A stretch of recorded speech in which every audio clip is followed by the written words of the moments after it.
할렐루야.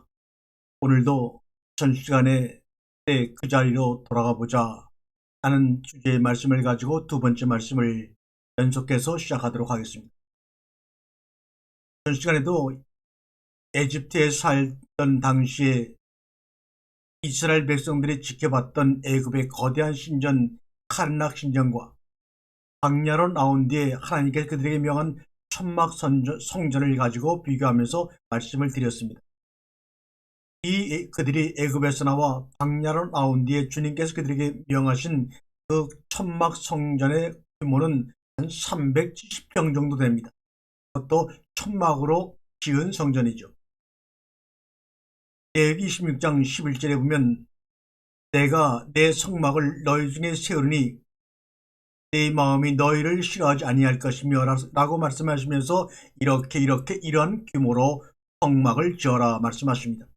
그런데 이스라엘 백성들이 살았던 고센 지방에 있었던 그 신전은 카르낙 신전인데, 그 카르낙 신전의 규모는 36만 평 대지에 세워진, 광야에 세워진 천막 성전보다 무려 1000배가량의 규모가 더 큰 엄청난 성전입니다. 출애굽기 25장 40장까지 보게 되면 370평 규모의 성막에 대해서 매우 구체적으로 세밀하게 설명을 하고 계신 것을 알 수가 있습니다. 그러나 광야에서 완성된, 하나님이 설계하신 대로 완성된 성막을 본 이스라엘 백성들의 반응은 어땠을지 여러분 상상을 해보셨습니까? 우리의 소원을 이루어 주실 것이라는 기쁨과 환호에 어찌할 바를 몰라 했을까요? 아니면 소위 말해서 기절초풍을 했을까요?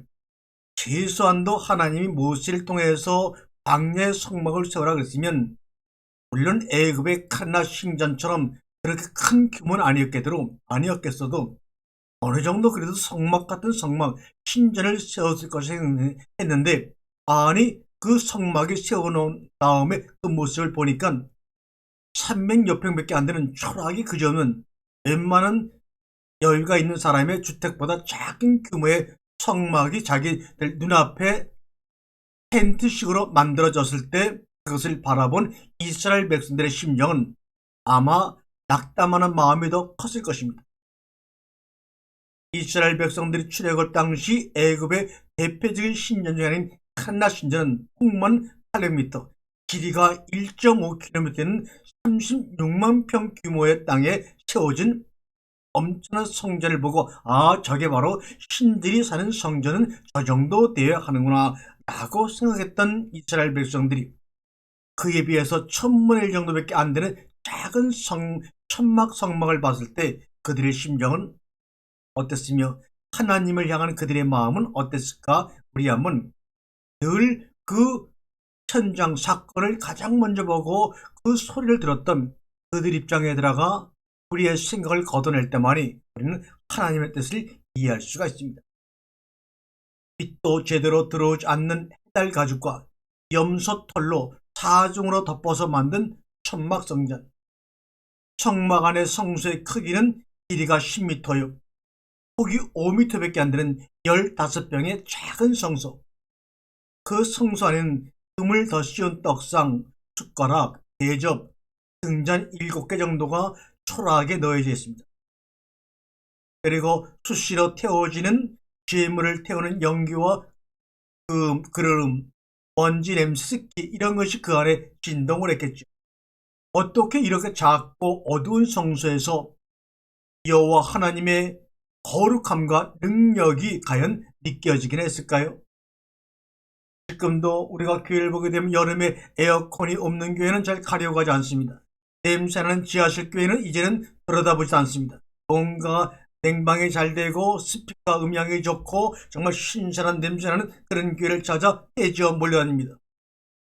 만약 당신에게 이렇게 그름이 많고 연기가 나고 냄새가 나고 습기가 차있는 15평 규모의 천막에서 개척교회를 시작하라면, 그리고 그것이 마지막 40년 동안 그들이 가나안 들어갈 때까지의 그 과정 속에서 그 규모를 벗어나지 못한다면, 여러분은 과연 그 교회에 목회를 하시겠습니까? 그 교회를 다니시겠습니까? 더군다나 그 작은 그 성소 안의 지성소는 더욱더 규모가 작은데 한 6평밖에 안 되는데 완전 어둠이요. 창문이 없습니다. 유일하게 있는 것이라고는 어깨입니다. 그 안에는 초라하게 그지없는 아론의 쌍론 지팡이, 만나, 돌판뿐이었습니다. 정말로 웃기는 일이 아닙니까? 생각해 보세요. 성막을 덮고 있던 4겹의 덮개와 중근동 사막지대 뜨겁고 건조한 날씨를 한번 떠올려 보세요. 그 안에 누가 들어가겠습니까? 성막 안에 있는 성소와 지성소의 공기는 어떠했겠습니까? 얼마나 환기가 가능했을까요? 성막의 실내 온도는 어느 정도나 되었을까요? 못할 것입니다. 그냥 바깥에만 있어 더운데 그 해달 가죽 4겹으로 만들어진 그 어두컴컴한 성막 안에 바람 한 점 안 통하는 그 성막 안에 온도는 얼마나 올라갔을까요? 상상이 안 되는 겁니다. 만약 나와 당신이 그때 그 성막 안에 서 있었다면 거기서 새로운 거룩함을 과연 받아들일 수가 있었을까요? 하나님의 영광을 느낄 수가 있었을까요? 머리로도 이해하기 힘들고 온몸으로도 받아들이기 힘든 새로운 경건함을 느낄 수가 있느냐 그 말입니다. 전쟁 남미천보단도 못한 천막 같은 초라한 성막의 모습, 심지어 고대 이집트인들이 틈만 나면 웃었던 유목민들의 천막처럼 보였을 것입니다. 하나님이 오셔서 기고만장하던 이집트 왕과 군대들을 무찌르고 홍해를 갈라서 광야로 이끌어낸 그 하나님이라면 아마 멋진 나라와 멋진 신전을 세워줄 것이라고 기대했었는데, 그런데 유목민 천막 같은 공간이 여호와의 성전이라고 했을 때 아멘 할렐루야하고 우리처럼 받아들이는 것은 결코 쉬운 일이 아닙니다. 그렇다면 우리가 아멘 할렐루야 하는 것은 잘못된 것이라는 것이 분명히 나는 것이죠. 즉 여호와 하나님은 출애굽한 이스라엘 백성들이 이전에 전혀 듣거나 보지 못했던 새로운 거룩함을 제시하셨습니다.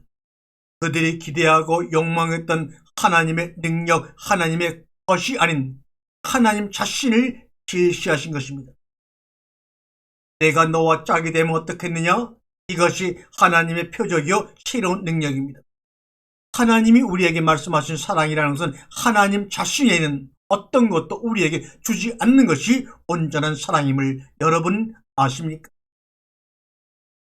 화려함이 거룩함이 될 수 없다는 것, 세련된 모습이 경건이 아니라는 것, 구하심이 결코 능력이 아니라고 하는 것을 광야의 초라한 성막을 통해 우리에게 말씀하고 있습니다. 그런데 왜 우리에게 출애굽한 이스라엘 백성들은 불순종하고 환영받지 못하는 미운 오리새끼 취급을 받아왔습니다. 우리는 왜 그들을 그렇게 생각을 해왔을까요? 우리도 마찬가지로 화려하고 크고 쾌적한 교회 시설에 만족해하고 더 좋은 건물을 꿈꾸지 않습니까? 그래서 그렇게 빚을 내서라도 세상 사람들의 욕을 먹으면서도 화려하고 대형교회 건물을 짓지 않습니까? 더 좋은 음향, 더 좋은 냉난방 시설, 좀 더 세련된 공간과 세련된 인테리어에 만족하고 우리도 있지 않습니까? 더군다나 그것을 자식들에게 물려주는 대형교회 목사들과 교인들, 그러나 고대 근동에서는 신들이 자신의 신전을 자신에게 물려준 적도 없습니다. 빚을 내서 무리하게 신전을 건축하지도 않았습니다. 그런데 고대 근동의 신들이나 재앙보다 더한 자리에서 활기를 치고 있는 대형교회 목사들과 세습받은 그 교회 목사들과 성도들, 이것은 고대 근동의 신들을 섬겼던 그 당시 인간들보다 더 우상을 섬기고 있는 것이 바로 현대 기독교 이 시대의 모습입니다. 그리고 지금 좋은 교회 건물과 풍요로운 삶을 위해 달려가는 내 삶은 그들보다 더하면 될지 다르지 아니한 것입니다. 하나님은 내게 출애굽한 이스라엘 백성들에게 요구하셨듯이 오늘 전혀 다른 성막과 전혀 다른 거룩함을 요구하고 계신다는 것을 잊지 마시기를 바랍니다. 출애굽한 이스라엘 백성들을 미운 오리새끼로 소외시키는 것으로 내가 추구하는 크고 화려하고 쾌적한 교회와 그에 어울리는 삶의 수준을 향한 욕망이 숨겨진리만무합니다. 그런 광야의 천막 성전을 주시고 그들에게 애굽에서 먹던 고기와 음식 대신에 만나와 메추라기를 민수기 11장에 보면 적게 모으는 자도 10호벨이라 말씀하시면서 만나와 메추라기를 허락하십니다. 이 만나는 매일매일 내리는 음식이지만 이 메추라기는 그렇지 않습니다. 이집트 삼각주 지역에서는 1년에 2번씩 메추라기가 대규모로 그 시나이 반도를 지나서 애굽으로 이동합니다. 겨울을 나기 위해 유럽서 아프리카 중부로 이동하는 바로 새해가 메추라기입니다. 봄에 보통 3, 4월경 아프리카에서 지중해를 건너 유럽을 지나는데 이때 시나이 광야, 이스라엘 백성들이 지냈던 광야를 지나갑니다. 고로 메추라기는 매일매일 거두는 양식이 아니라 1년에 2번 메추라기가 그쪽 시나이 광야를 지나갈 때 잡아서 거두어 말려서 1년 동안 먹는 건조식품입니다. 지금으로부터 1900년도 초까지만 해도 이집트 사람들은 200m가 넘는 대형 그물로 긴 이동 중에 지쳐있는 메추라기를 잡아서 다른 나라로 수출까지 하였습니다. 그만큼 메추라기가 많이 지나가는 지역이죠. 여기서 민수기에 보게 되니까 보통 적게 모으는 자도 10호벨 정도 모았다 이렇게 말합니다. 이 호벨이라는 것은 바로 부필, 무게를 나타내는 단어인데 이 단어는 낙이라는 뜻의 카마르와 닮아 있습니다. 즉 한 호벨은 낙이에 가득 실은 한 짐 정도를 말하는데 대개 한 230kg라고 합니다. 그러면 10호벨이란다면 10마리의 메추라기가 가득 실려있는 대략 2300kg 정도의 메추라기를 한 가족마다 잡으니 도대체 얼마나 많은 메추라기가 지나가면 한 가족당 2300kg를 잡는단 말입니까? 2톤 이상의 메추라기를 잡는다는 것은 우리로서는 상상할 수가 없는 어려운 일이죠. 그것도 한 가족당 말입니다. 그 많은 2톤이 넘는 그 메추라기를 그 가족 단위로 알려서 포를 떠서 정말 저장해 놓는다고 하는 것은 지금도 쉽지 않은 일인데 그 당시엔 이루어졌다는 것이에요. 지상에서 1m도 안 되는 낮은 높이로 전후좌우로 20km 공간에 철을 따라 장거리로 이동하는 그래서 지쳐있는 메추라기 떼로 뒤덮인 광야의 들판을 한번 상상해 보세요. 신기하다 못해 무서울 것입니다. 가정마다 수만 마리의 메추라기를 단 이틀 동안 잡아 들이고 집 앞에 포를 떠서 널어 놓아서 말리는 모습을 보고 있는 그 당시 이스라엘 백성들의 심정은 어땠을까요? 아마 세상의 모든 것을 다 가진 것 같은 기분이었을 것입니다. 입에 넣고 씹으면서 배가 터지도록 먹어도 넘쳐나는 고기를 보면서 마냥 좋았을 것입니다. 그렇다면 민수기 11장 4절에 누가 고기를 줘 먹게 하랴 라고 기록된 이 말씀은 지금으로 말하면 가짜 뉴스에 해당하는 것입니다. 이스라엘의 본업은 목축업입니다.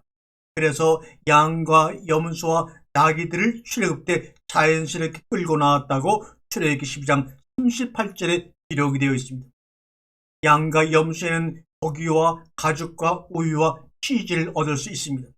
또 양과 염소의 가죽과 털은 이스라엘 백성들이 광야에서 머물 텐트를 물리고 장막에 필요한 각종 재료로 사용되었습니다.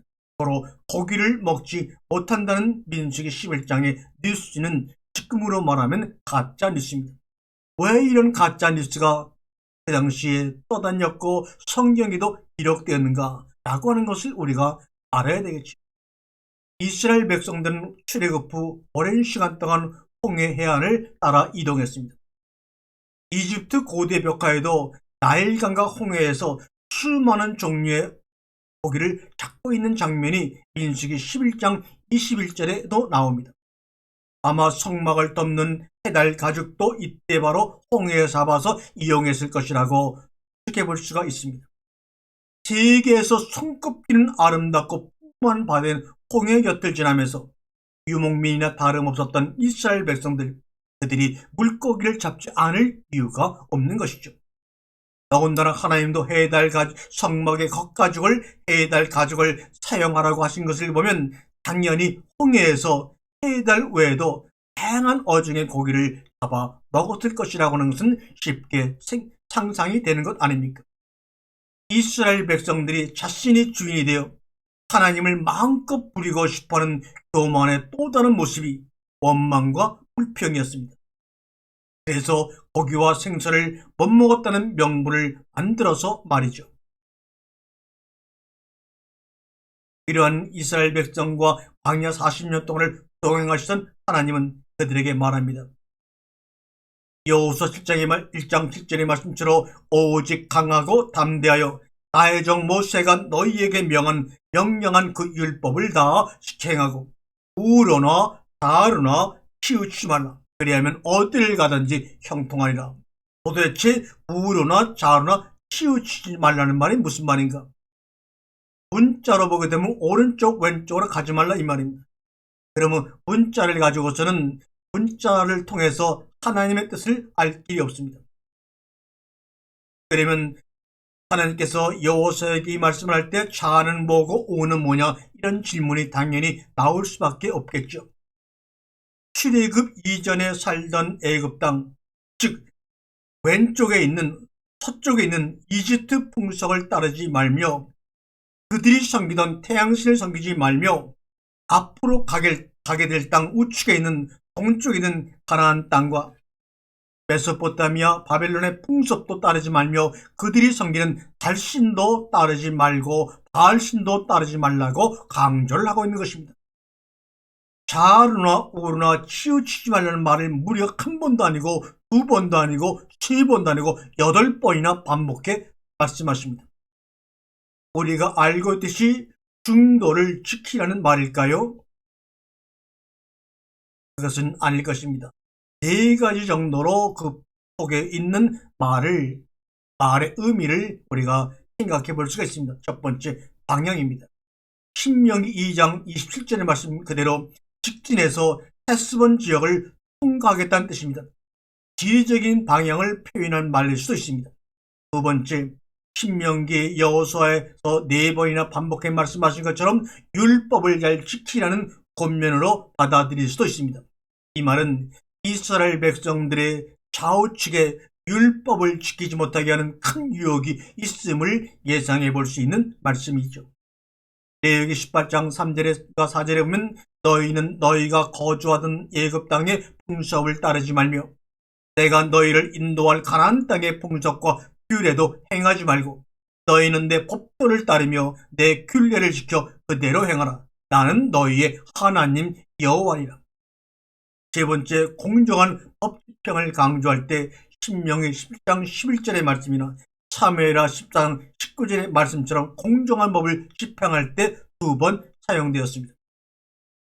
또한 마지막으로 신명기 28장 14절의 말씀대로 내가 오늘날 너희에게 명령하는 그 말씀을 좌루나 우루나 치우치지 아니하고 다른 신을 따라 섬기지 아니하면 이와 같으리라. 신앙의 지조를 지키라는 의미로 좌루나 우루라는 말이 사용되었습니다. 이스라엘 백성들이 광야에 머무는 동안 거대한 세계의 문명이 충돌한 문화 속에서 그들은 40년 동안 살았습니다.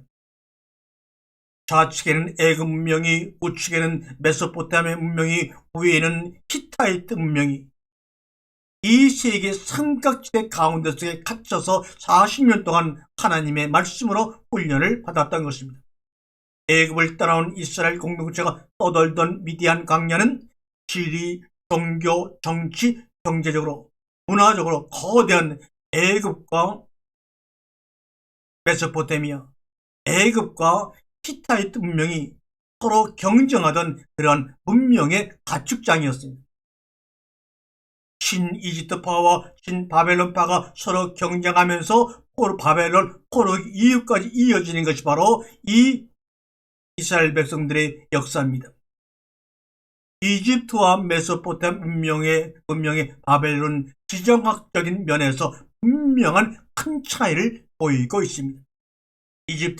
나일강을 끼고 있던 이집트는 물이 부족한 중근동 지역에서 농업이 발전할 수 있는 천혜의 조건을 가진 아주 행복한 나라였습니다. 아마존강이 발견되기 전까지는 세계에서 가장 긴 강이 바로 나일강이었습니다. 지금은 아마존강이 1위고 나일강이 2위입니다. 또 에집트는 다른 민족의 침입이 거의 없어서 국가의 통치가 아주 용이했으며 처음부터 통일국가 형태로 강성한 국가로 발전해 나갔던 나라가 에집트입니다. 이로 인해 그들은 강한 보수성과 이방인을 향한 폐쇄성을 나타내는 것이 그들의 특징이었습니다. 이에 반해서 메소포타미아 문명의 바벨론은 정반대 환경으로 시작되었습니다. 티그리스강과 유프라테스강을 끼고 있던 바벨론은 개방된 사막지대와 초원지대로부터 이 민족이 침입이 잦았습니다. 이로 인해 국가의 흥망성쇠가 날마다 되풀이되고 나라가 바뀌고 늘 바뀌었습니다. 그래서 개방적이고 동적이고 현실적인 문화가 특징이었죠. 메르에서 고대 바벨론으로, 고대 바벨론에서 아시리로, 아시리에서 신바벨론으로, 신바벨론에서 페르시아로 이렇게 수많은 나라가 흥망성쇠가 이루어졌던 반면 에집트는 처음부터 그 자리에서 통일된 왕국, 농업국가로 발전해 있었습니다. 시급하여 광야에서 유리하던 이스라엘 백성들은 좌로는 이집트 문명이요, 우로는 메소포타미아 문명이요, 위쪽으로는 히타이트 문명 사이에 끼어있는 오도 가도 못하는 운명 속에 끼어있는 상태에 있었습니다. 그래서 성경은 이런 이스라엘 백성들에게 강력한 도전을 하고 있는 것입니다. 이사야 45장 6절에 해 뜨는 곳에서든지, 이것은 동쪽 메소포타미아 지역을 이야기하는 것이고, 해 지는 곳에서든지, 이것은 바로 서쪽 이집트를 얘기하는 것입니다. 해 뜨는 곳에서든지 지는 곳에서든지 나밖에 다른 이가 없는 줄을 알게 하리라. 나는 여호와라, 다른 이가 없느니라고 반복해서 말씀하고 있습니다. 뿐만 아니라 해 뜨는 메소포타미아부터 해 지는 왼쪽의 이집트까지 좌우의 모든 것이 하나님이 통치하신다는 것을 계속하여 반복하여 말씀하고 계십니다. 이집트도 아니요 바벨론도 아닌 하나님이 세상의 통치자라고 말씀하고 계십니다. 하나님은 이집트의 강성하고 풍족함을 너희가 그리워하지 말고 메소포타미아의 실온 바알 제도 체제를 따르려고 하지 말라고 경계합니다. 나에게, 여러분에게 왼편의 이집트는 무엇이고 오른편의 바알은 무엇입니까? 하나님보다 앞서 온통 내 관심이 쏠려 있는 것은 없는지요? 한번 생각해 보세요. 생각해 보세요. 이러한 과정을 거쳐 가나안 땅에 들어가 사울 왕을 거쳐 다윗 왕을 거쳐 우리가 정말로 겉의 모습을 보고 하는 잘못된 인식을 가지고 있는 솔몬 왕의 왕권 시대가 도달합니다. 그 중에서도 우리가 많이 교회에서 일천문제를 드리자, 일천문제를 드림으로 정성을 다하게 되면 너희 자녀가 서울대학교 입학할 것이고 너희 남편의 좋은 직장에 취직할 것이고 아파트가 당첨될 것이고, 아주 솔로몬의 일천문제를 굉장히 잘 써먹고 있는데 이것은 미신 중에 미신이요, 샤먼들도 이런 짓은 안 합니다. 솔로몬제 일천문제는 천일 동안 매일매일 새벽기도 나오거나 예배를 참석하거나 청금을 드리는 것 절대로 아닙니다. 열왕기상 3장 4절에 이에 왕이 제사하러 기브온으로 가니 거기 산당이 큽니다. 솔로몬이 그 제단 위에 일천번제를 드렸더니, 이 일천번제 드렸더니 말을 역대하 1장 6절은 이렇게 표현합니다. 여호와 앞 곧 해막 앞에 있는 놋제단에 솔로몬이 이르러 그 위에 1000마리의 소를 희생으로 번제드렸다. 일천번제라고 하는 것은 바로 역대하의 말씀처럼 1000마리를 희생 제물로 드린 것이지, 오늘 한 마리, 내일 2마리, 모레 3마리에서 1000일 동안 한 마리씩 소를 1000번 드린 것이 아닙니다. 한 날에 1000마리를 하나님의 성전에 드린 희생의 사건이 바로 1000번입니다. 이것도 모르고 그대로 따라서 1000문절의 정성을 들이게 되면 응답이 될 거야. 하나님 나의 믿음을 알아줄 거라고 하는 성도들이나 그것을 자신의 욕심과 교회 발전을 위해서 잘못된 방향으로 쓰고 있는 목사들이나 잘못되기는 마찬가지요. 그러나 좀 더 잘못된 것은 바로 그런 잘못된 미혹을 성도들에게 권면하는 아무 가책도 갖지 않는 바로 그런 것을 시행하는 바로 사역자들에게 있다고 생각합니다. 이 놋제단에 솔로몬이 이르러서 1000마리 희생으로 번제를 드렸다 하는데 그 놋제단이 얼마나 크길래 1000마리를 한꺼번에 드릴 수가 있었을까? 이 놋제단은 번제단입니다. 가로 2.5m, 세로 2.5m, 높이 1.5m, 한 평 반밖에 안 되는 그런 작은 제단입니다. 그러면 그렇게 1.6평밖에 안 되는 번제단이 어느 정도의 무게를 견딜 수가 있을까요? 이 번제단은 아카시아 나무로 만들었습니다. 아카시아 나무 두께와 그 겉을 놋으로 감싸했다는 정도를 감안해 보면 아마 아니 그 위에 올려놔도 소 한 마리 혹은 양 또는 염소 2마리쯤 올려놓을 수 있는 그런 무게를 견딜 수 있는 하중을 가지고 있습니다. 대부분은 한 마리씩 번제단에 올렸습니다. 그런데 역대하 1장 6절은 그러면 1000마리 희생을 드렸다고 하는 역대하 1장 6절은 어떻게 우리가 받아들이고 이해해야 할까요? 1000마리 희생을 드렸더니 예루살렘에서 1000마리 희생제물을 바치러 온 기브온까지는 12km가 넘습니다. 그 12km가 넘는 곳을 1000마리의 소를 가지고 와서 희생제물을 드렸다. 그런데 레위기 제사법에 따르면 번제물을 바칠 때에는 왕이고 누구고 다 상관없이 바치는 자가 직접 그 바치는 동물을 잡아서 도축해서 제사장은 그 옆에서 거들도록만 되어 있습니다. 법이요. 그렇다면 솔로몬의 1000번제라고 한다면 솔로몬이 직접 1000마리를 도축해야 하고 대제사장 아비 아다를 비롯한 다른 제사장들의 보조를 받아서 그 일을 했다는 결론이 나오죠. 그리고 또 하나 염소나 양조차도 한 번에 번제를 드려서 그 염소나 양을 태우기 위해서는 최소 50kg 이상의 땔감이 필요하다고 역사에 기록되어 있습니다.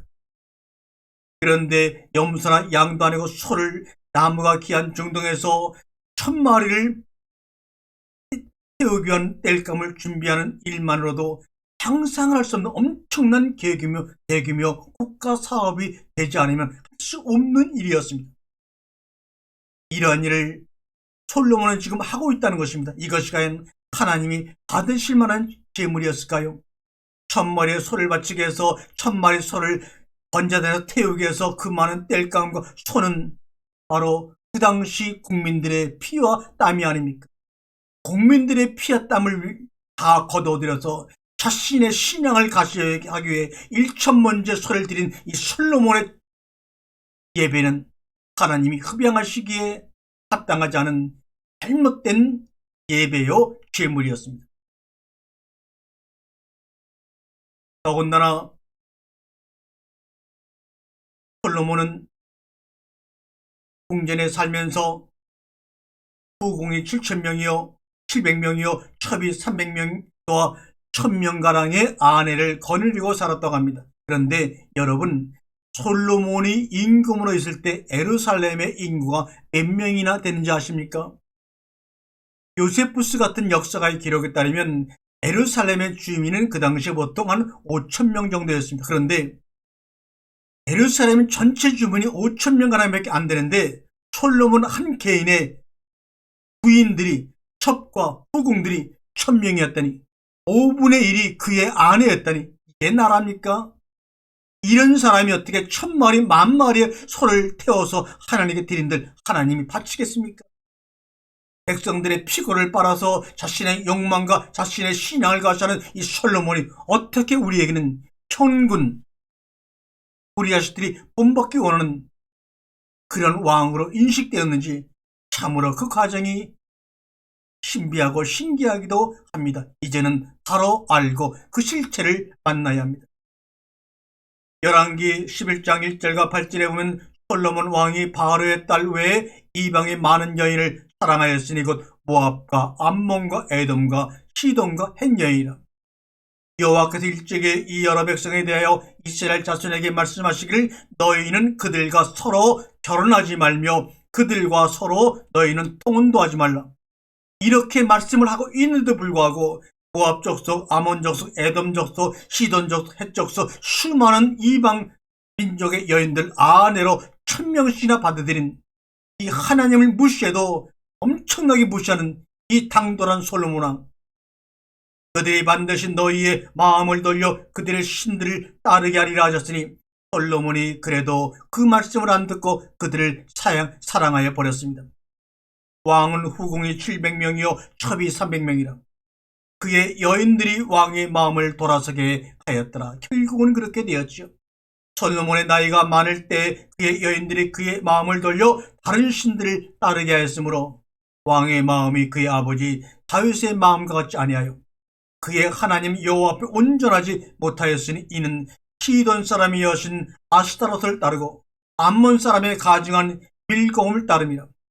솔로몬이 여호와 눈앞에서 악을 행하며 그의 아버지 다윗이 여호와를 온전히 따른 것 같이 하지 아니하고 모압에 가증한 금옷을 위하여 예루살렘 앞 산에 산당을 지었고 또 암몬 족속에 가증한 몰록을 위하여 산당을 지었으며 그가 또 그의 이방 여인들을 위하여 다 그와 같이 한지라. 그들이 자기 신들에게 분향하며 제사하였더라. 이것이 솔로몬 시대에 일어났던 일입니다. 그 결과 나라가 둘로 갈라지다 못해 아시리아와 바벨론에게 포로로 잡혀 아시리아로 끌려간 사람은 혼혈족이 되어버렸고 바벨론으로 끌려간 사람들은 70년 동안 바벨론에서 돌아오지 못하는 심판을 받았습니다. 솔로몬의 1000번제는 1000마리의 번제가 아니라 많은 번제를 드린 데 대한 강조가 아닌가 하는 생각도 해봅니다. 왜요? 1000마리를 한 날에 태워서 잡아서 번제로 드린다고 하는 것은 지금 시대를 생각하더라도 그렇게 쉬운 일이 아니기 때문이라고 여러분에게 말씀을 드립니다. 오늘도 하나님은 저와 여러분에게 제물은 이런 것이라고 말씀해 주면서 최고의 밥상을 차려주십니다. 하나님이 받기 원하시는 참제물 산제사는 너희가 나에게 동물을 잡아서 그의 피를 흘림으로 태워서 바치는 그런 것이 아니야. 제물은 죽여서 바치는 것이 아니야. 나와 함께 밥상머리 앉아 함께 먹고 이야기를 나누며 소통하는 것이라고 말씀하시면서 그동안에 바쳤던 부족한 모든 제물 대신하여 하나님 자신이 예수 그리스도로 오셔서 우리의 산자물이 되어 오늘도 우리 안에 함께 가시며 우리를 하나님이 거하시는 성전이라 말씀하십니다. 하나님이 거하시는 성전은 여러분의 몸된 입과 모든 전신은 바로 하나님이 주시는 밥상을 날마다 같이 먹으므로 여러분의 영혼의 소생함을 날마다 경험하는 물가로 인도받는 여러분이 되셔야 합니다. 최고의 밥상, 시편 23편 5절의 말씀이 있죠. 주께서 내 원수의 목전에서 내게 상을 차려주시고 어디에서요? 원수의 머리 앞에서 내게 큰 밥상을 하나 차려주시고 기름을 내 머리에 부으셨으니 내 잔이 넘치나이다. 이것을 표준 세번역에서는 주께서는 내 원수들이 보는 앞에서 내게 상을 차려주시고 공동 번역에서는 원수들이 보라는 듯 내게 상을 차려주시고 NIV 영어성에서는 You prepare a table before me 내 앞에서 상을 예비해 주셨다 이렇게 말합니다. 오늘도 여러분을 에워싸고 여러분을 괴롭히고 여러분의 삶을 어떻게 만들려고 하는 그 원수의 모든 세력 앞에서 너 원수들이여 보아라. 하나님이 내게 이렇게 큰 밥상을, 아름다운 밥상을, 맛난 밥상을 차려주셨다. 이 밥상은 나 혼자 먹는 것이 아니라 우리가 사랑하는 형제 자매들이 둘러앉아 예수 그리스도와 함께 소통하며 먹는 이 밥상을 보아라.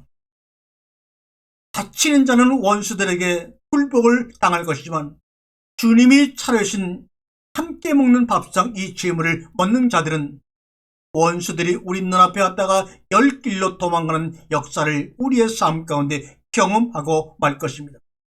주께서 내 원수들이 보라는 듯이 내 앞에서 상을 차려주시고 나의 머리에는 기름을 부으셨으니 내 삶이 풍성하게 평안하게 행복하게 넘치나이다. 이 상을 차린다고 하는 것은 우리는 지금 볼 때 정말 식탁을 차려놓고 앉아서 먹지만 그 당시 고대 솔로몬이나 다윗이나 고대 근동의 사람들은 상을 차려 먹는다고 하는 것은 상상조차 할 수 없는 일입니다. 고대 이스라엘 사람들은 상이 아닌 바닥에 음식을 펴놓고 그냥 손으로 먹었습니다. 도시에 사는 사람이나 유목민이라도 다르지 않고 바닥에 음식을 펴서 먹었습니다. 다만 왕족이나 귀족의 경우만 상을 사용할 수가 있었는데 귀족이나 왕족이 사용하는 상도 우리에게 다리가 달린 모양의 익숙한 식탁이 아닙니다.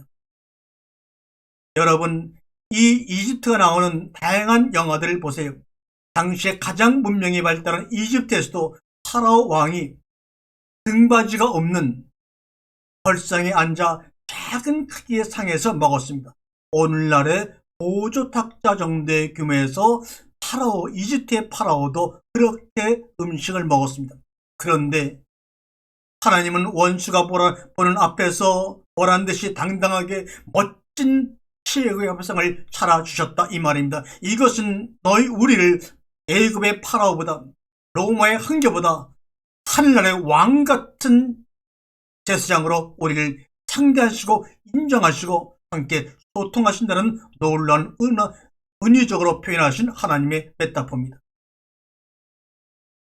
그래서 상을 소유한 사람들은 그 상을 소유했다는 것 자체만으로도 그 당시 높은 신분의 상징이었고 그런 상을 가진 사람들이 초청해서 잔치를 열게 되면 거기에 너나 나나 참석해서 자신의 신분을 가시하고 싶었던 것이 그 당시의 풍습입니다. 그러한 풍습을 하신 하나님께서는 주께서 내 원수의 목전에서 내게 상을 차려주시고 라고 말씀하신 겁니다. 그 당시 최고의 파라오나 로마의 황제들만이 전원만이 앉을 수 있는 그 식탁 위에 진수성찬을 차려놓고 함께 먹고 마시자고 여러분과 저를 초청하고 계신 것입니다. 오늘도 그러한 초청의 일환으로 저는 상을 차리고 여러분을 함께 둘러앉아 먹는 겁니다. 저는 그 상차림에 보조로서 예수님 옆에서 그 일을 감당하고 있는 작은 자에 불과합니다. 그때 당시에 상차림은 빵과 포도주와 올리브 기름이 전부였습니다. 그래서 올리브 기름을 아낌없이 우리의 머리 위에 발라주시고 또 가슴속까지 시원한 물을 아낌없이 마시도록 주십니다. 주님은 잔치를 열고 저와 여러분을 존귀하게 여겨주십니다.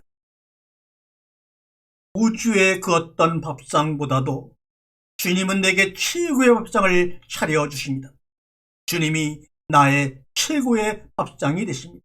주님이 나의 최고의 밥상이 되십니다.